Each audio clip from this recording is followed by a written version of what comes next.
Alright, what's going on, guys? It's your boy Scrubby here, back again with another video. Hope you guys are having a great day. I know I am. Today we're going to be going over the subreddit Malicious Compliance, which is one of my favorite subreddits. Basically, next time someone stupid tells you to do something stupid, just do it and let them deal with their stupid consequences type of vibe. You guys tend to enjoy them, so yeah, without further ado, let's get into it and press the like button, or no joke, no scam. You will be visited by a very angry ghost who will maliciously comply with every wish you've ever asked for. So, you want to challenge your grade. My tale comes from the realm of education a couple years back, and back then I was lecturing at a further education college, and for the non-UK folks, this would be the typical age range of 16 to 19 prior to university, but we also took older learners on select courses as well. My course was one such course, and basically it was a program designed to offer people a multidisciplinary study program, but also simultaneously equip them with the skills to study at university. In short, it was aimed at people, for whatever reason, didn't complete their education at the expected age, and needed many of the qualifications you'd get between the ages of 16 to 18 to study at a university level. On this program, I was a senior lecturer and was the lead on all delivery to do with philosophy, psychology,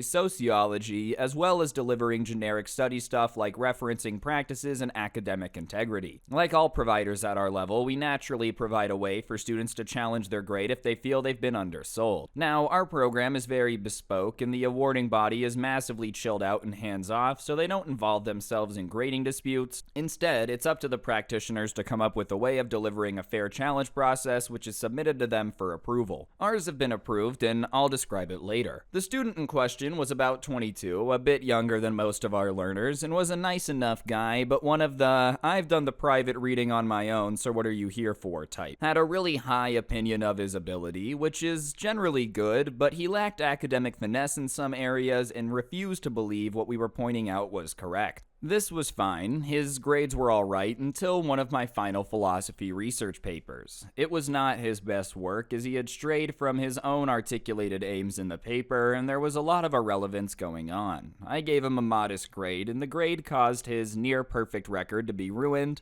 and several other students who he perceived as less intelligent than him got better grades. "I'd like to challenge my grade," he said after I gave feedback. "Okay, so you believe your work has been marked incorrectly?" And he confirmed it. "Okay, but I mean, you've looked over the marking criteria and you believe that I haven't applied them properly and can point out how?" He paused a little here and then said, "Yeah, okay, this is absolutely your right, so I'll get the ball rolling on it. Thank you for being honest with me." I think he was expecting maybe having to fill in some kind of form, like a written appeal or something. That's not how our grading challenge works at all. The first thing the student needs is to pinpoint precisely which areas of grading they believe were undermarked, and they have access to the rubric on their assignment, which tells them what the marking criteria are and what distinguishes between lower and higher grades for each criteria. So step one, you just have to identify which of the criteria you think you are undermarked on, and as part of our feedback, we have to describe how we think the work met the criteria to the standard we're awarding. And you need to also identify qualities in your own work which you believe demonstrate the higher criteria you haven't been awarded, and argue how it does it. And thirdly, you need to argue why you think the marker applied the marking criteria incorrectly by referencing the above. He goes a bit pale, but takes the form and insists that he will do it, and a week passes, and it's coming, he says. This goes on until day 19, where he quietly asks to talk to me after class and asks if we can just drop the challenge. I say it can be dropped, but he will need to attend a meet with my head, because flagging up this with my marking raises a potential concern with her, and she will want to investigate the basis of the claim and why he withdrew it. He tried to say it wasn't necessary, and I insisted it was for his protection to make sure I'm being fair and wasn't coercing him into dropping the claim. On the day of the meet, the head of the curriculum turns up in our free study period to talk to him, and he's absent that day out sick. She rolls her eyes and leaves, and the next day, he's miraculously well again. Just as I break them for lunch, my head is out the door and in his face.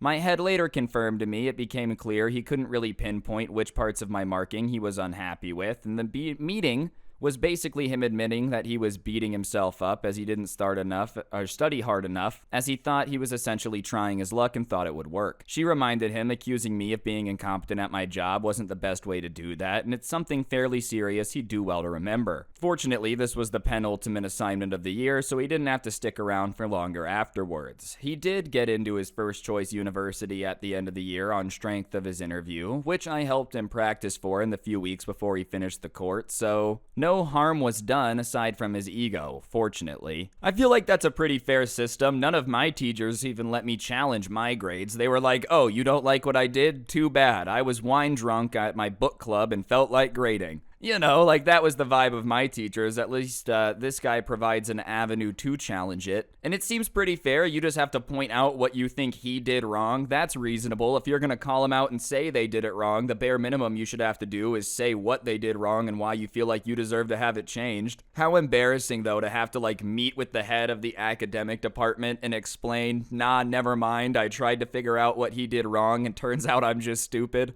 If you don't like it, leave. Don't mind if I do. I want to preface this by saying it's actually my dad's story, and I wanted to share it and honor him since it was Father's Day and I just got off the phone. My dad's been a mechanic for almost 30 years. We immigrated to the United States 10 years ago, but in my home country, he was both a mechanic and a workshop manager since he studied engineering in college. When we moved to the United States, he chose to move all of us, which meant he had to work very long hours, 10 or 13 hours a day, 6-7 days a week, as a mechanic to make ends meet. He could have gone back to school to get a better job, but he wanted all of us to be together. Anyways, my dad had been in his job, and I won't name which one, but it was a big shot car company as a mechanic for years. He had another job before this, but had to relocate after we moved into an actual house, and he was their star employee. He overworked himself to the point of fainting at work, and all he did was ask his coworker to bring him water and kept working. He never took lunch breaks, and he would eat food quickly in 10 minutes and go back to finishing tickets. None of this is healthy, and I'm not glorifying it, and I wish he didn't have to do all that to make ends meet.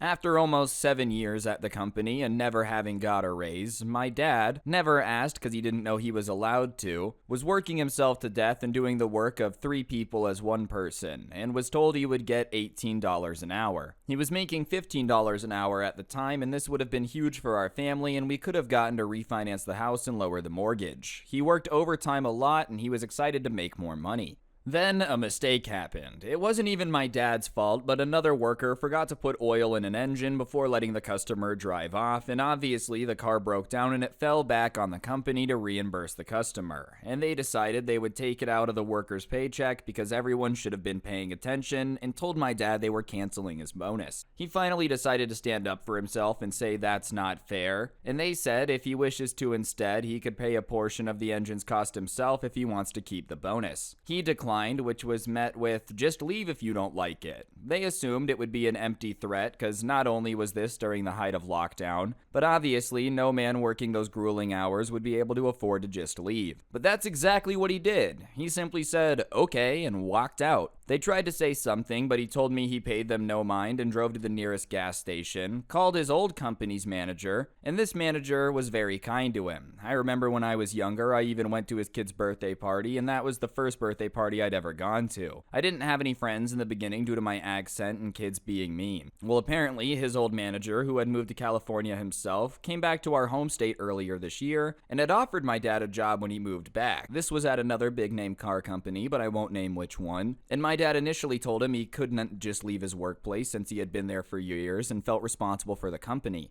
I honestly don't understand the company loyalty stuff, especially if they pay you like crap, but maybe I'm too young to understand it.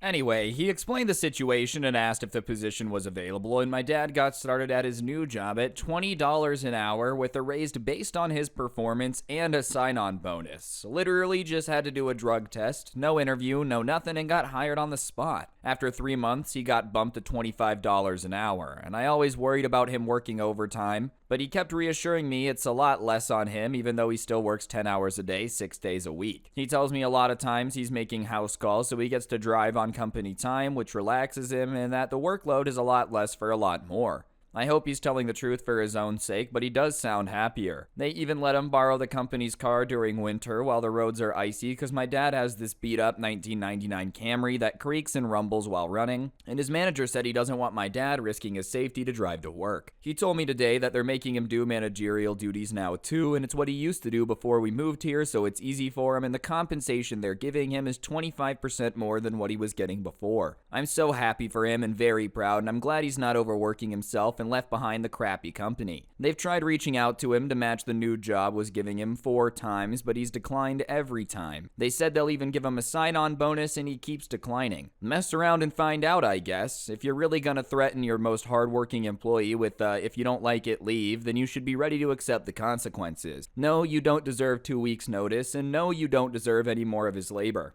My dad deserves everything, though, and I just want to share the story because I love him and I'm proud of him. Bro, first of all, your dad sounds like an absolute workhorse. 10 hours a day, 6 days a week for years, just no issue. What a G. But on top of it, I don't really know why his employers were, like, so stupid. If I had somebody really busting their butts 10 hours a day, 6 days a week, 60 hours a week, I would basically give them whatever they want within reason to stay there and work there because clearly they care about the work. I wouldn't threaten them and be like, oh, if you don't like it, get out of here. As for company loyalty, never be loyal to a company that doesn't have loyalty to you. Chances are, if you work for a company, they don't care about anything other than making profit. They're not going to have your back if you get sick. They're not going to have your back if something happens to you. So you don't owe them anything. I mean, if they're going to keep giving you raises, paying you more, letting you take vacations, working with you, that's one thing. I understand the loyalty. But if they just want to keep taking your 60 hours a week of work and not pay you for it, then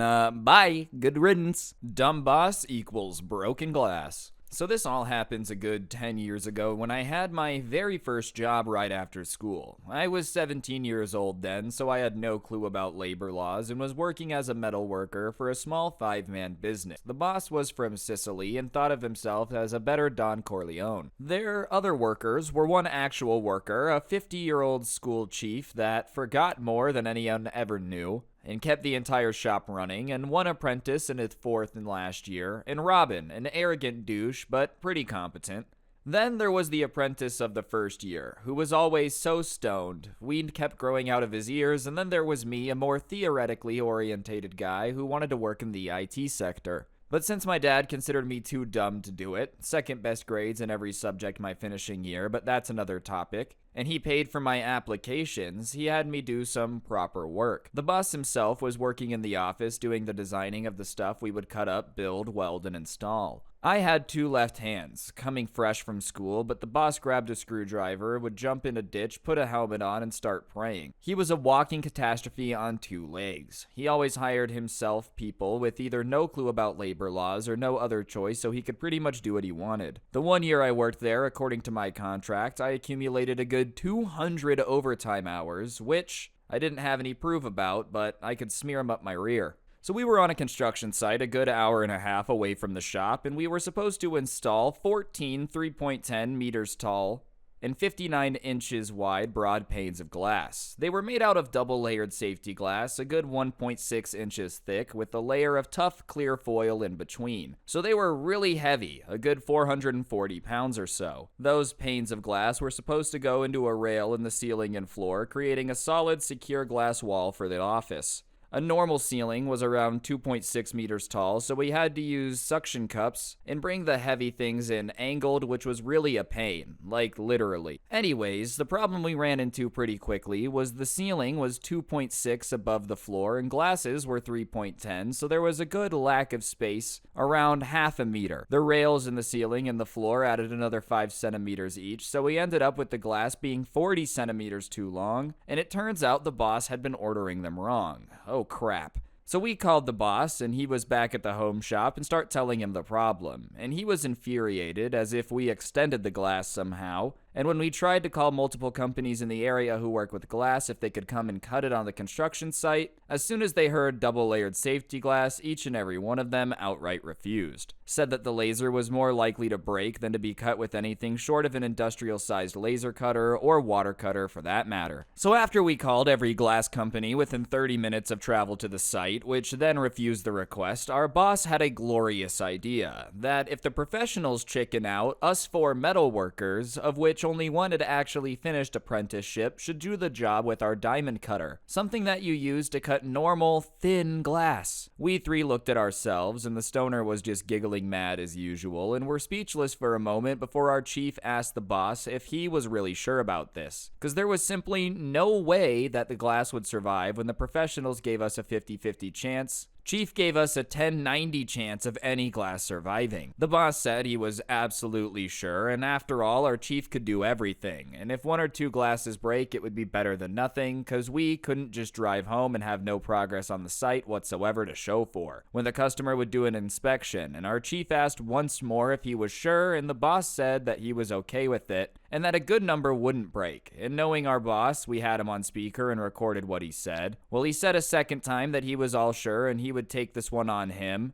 and then spent 10 minutes arguing with the chief, who insisted go and quickly buy a new sharp diamond cutter, as ours was dull as a troll's club. The boss didn't like the expense of it, but he eventually allowed it. The problem with cutting glass is, if you cut one side, turn it around, and then bend it careful against the cut. But when you have double-layered glass, yeah, the joke's on you, basically. Well, we then unloaded all the glass carefully until we only had one on the truck, and carefully cut one side with the diamond cutter, poured some flammable liquid in it, and then cut and ignited it to melt the foil layer, and then turned the whole thing around, cut the other side, and carefully started to move the top fourth back and forth to widen the cut until it would crack all the way through. So, from the 14 glasses, 11 were killed, with a crack suddenly going down, splitting the entire length in half. So 3 glasses survived the massacre, and the rest had to be reordered completely by our boss, instead of just being sent in for professional cut with a proper machine. He later complained about it, asking why we did it, and we simply played along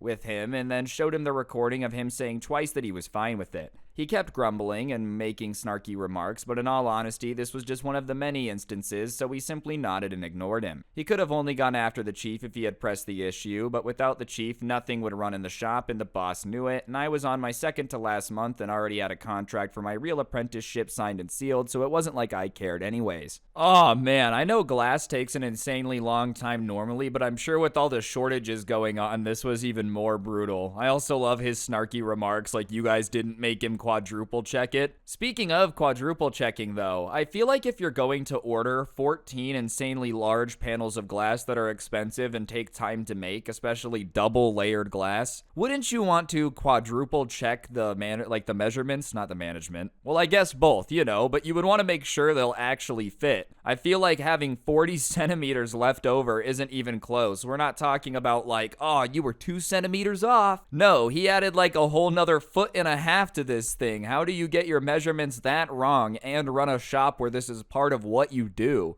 How often has he had to reorder glass completely? Like, is he normally just this dumb about it? How is he still in business? I have so many questions. I'm at least glad you got out of there for your apprenticeship, because I feel like learning from this guy would have only set you up for one direction, and that's failure. Charge me an extra month and don't want to return my deposit? Okay, you can lie, but I have the receipts. The contract of the apartment I've been living in for the past year recently ended, and I had forgotten of the 60 days written notice to move out until I was reminded by management 10 days before I turned it in. I thought it's specified in the contract and it's my responsibility as a tenant to maintain them, and I was still livid by the fact they didn't have the courtesy to remind me at all 3 times. They had contacted me about renewing my contract, and then I verbally declined, and all 3 times they said they'd take note of it, and me being the fool I am, I believed them. Since I did not provide the 60 days notice in writing, I was forced to pay an extra month of rent that, regardless of my moaning and crying, was not waived, and throughout my panic, they kept reminding me that it was in the contract and they couldn't do anything. Since I had to pay an extra month, I decided I was going to do everything in my power to get the deposit back. Queuing the malicious compliance, I went through the entire contract. The The contract specified I was allowed to be present during inspection as long as I provided a written notice in advance with no date specified, and I had the right to any information extracted from the inspection. The contract also specified that the apartment has to be left in the same condition it was received, and I was responsible for cleaning fees from any services they'd have to use. Before I actually start the juicy part of the story, I have to mention I took detailed pictures and videos of the apartment when I moved in, and unfortunately mine was dirty, even food on the carpets. I requested it to be cleaned and they never did it, so I took care of it since I'm terrified of confrontation. But I still saved and recorded anything that was not okay, regardless of how mild it was. The day I read the contract, I emailed them requesting to be present during the inspection, and I wanted a copy of everything obtained from that inspection to compare with my notes. They didn't respond that day, so I took it upon me to email them every day for the next 4 days until they got back to me with the following reply.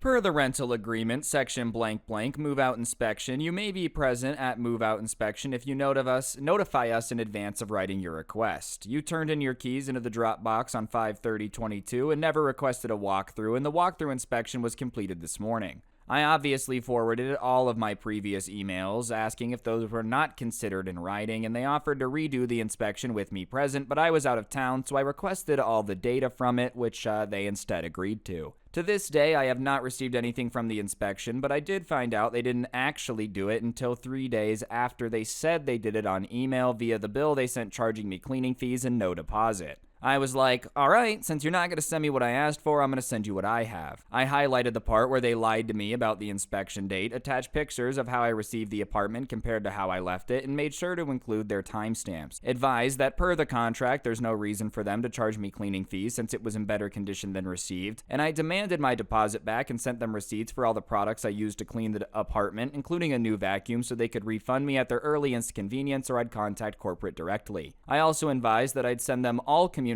we'd ever had, the lies they told me, and the rest of the images and videos I have of the apartment. I have no idea if I would have gotten anywhere contacting corporate, but it doesn't matter because within 3 days I got my deposit back and refunded for everything I spent on supplies. I did leave a review on every site I could find, but the Google one got removed for some reason. Apartment complexes are some of the shadiest places whenever you're leaving, dude. I'm telling you, you could leave like one solitary dust speck in the apartment. Oh, we can't give you your deposit back. It was in horrible condition. If you're ever moving into an apartment, do what this person does and document everything. Trust me from experience, they will try to screw you. I don't care how cool you think the apartment is, they will. So make sure you keep records of everything. Unfortunately, this is a lot more common than you would hope for. At least this person kept records though, you know what I'm saying? I'm surprised they paid back though. I feel like usually they would just tell you to eat it and contact corporate too. The Office evolution, from petty revenge to pro revenge with a dash of malicious compliance. About 6 years ago, I decided to join the adult world and picked up my first real job doing technical support for a communications company. The place was awesome, great environment, and I loved everyone on my team and couldn't have asked for more. A short while later, I got promoted and had to move to the other side of the office. Enter the villain. Villain is an account manager that I hadn't really had to interact with much in my previous position, but she was friends with some of the other account managers I got along with. Her desk was opposite of mine with a cubicle wall between us, and we would have a monthly beer testing and separate wine testing each month. And our group of friends melded, and the villain was super friendly, and I thought we were on good terms. A few months go by, and I get called into my boss's office, and there were some reports about me that I was vaping in the office. I was, along with about half the office, but at no point was I obnoxious about it. I made sure to blow whatever little vapor there was down beneath my desk and out of anyone's way.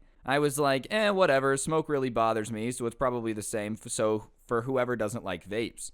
And I quit. The next week, same thing, get called into the boss with another report of vaping. I told him I wasn't doing it in the office, and he said unfortunately I'd have to get written up next time if it continued. The following day, I take my vape into the office, set it on my desk, but leave the batteries in my car, so there's no way of turning it on. Get called into the office asking what's going on and why do I keep vaping, and my boss vaped himself, so I told him to come with me, took him to my vape and showed him there were no batteries in it, and whoever reported it is lying, and he said he'd take care of it.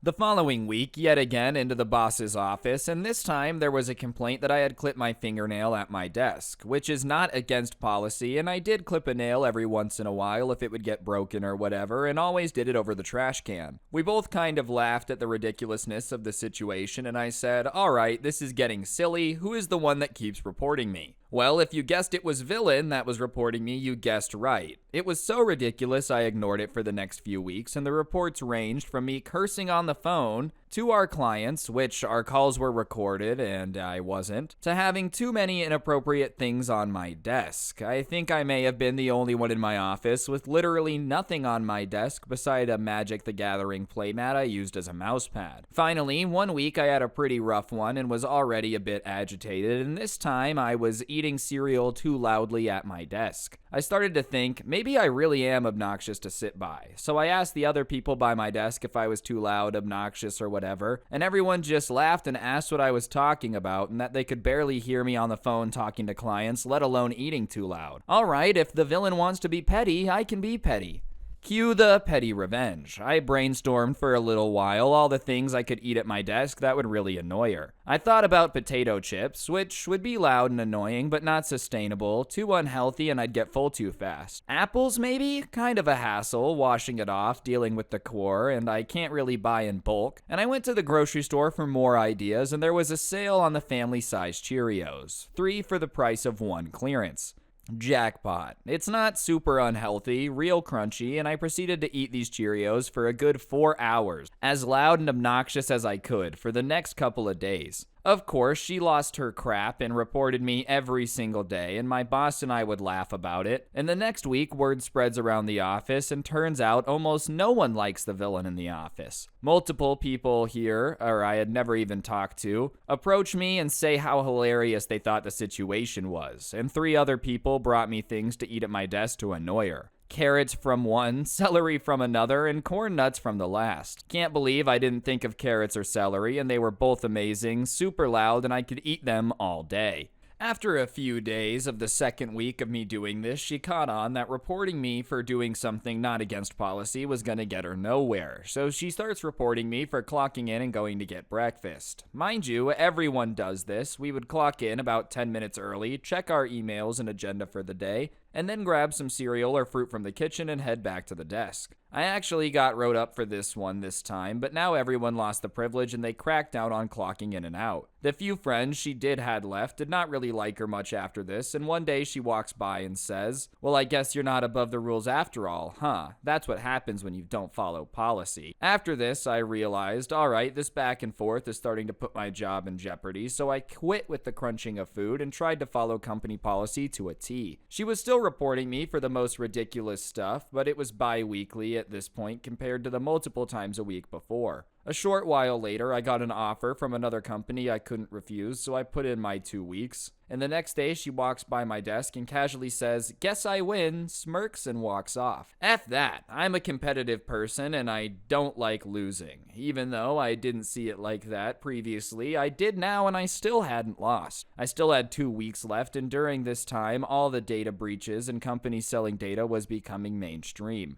So our company had a lot of new policies and training in regards to data. Guess it's time to follow policy. For the next 2 weeks, I kept a log of when Villain would get up from her desk with timestamps and a timestamp of when she would return. She would never lock her computer, not one time, and this was a big no-no according to new company policy. Over the course of 2 weeks, I had 2 pages full of policy infractions. On an average 8-hour day, she was away from her desk for 3 hours a day. 3 hours per day of compromised customer data. As I was doing my rounds saying goodbye on my last day, I spoke with my boss and the director of the office who oversaw the teams, filed a report and went to the villain's desk, and she had already left. I made it through 2 or 3 Cheerio boxes and figured I'd leave her a parting gift. Not too long after, a friend I worked with messaged me and said she had been fired.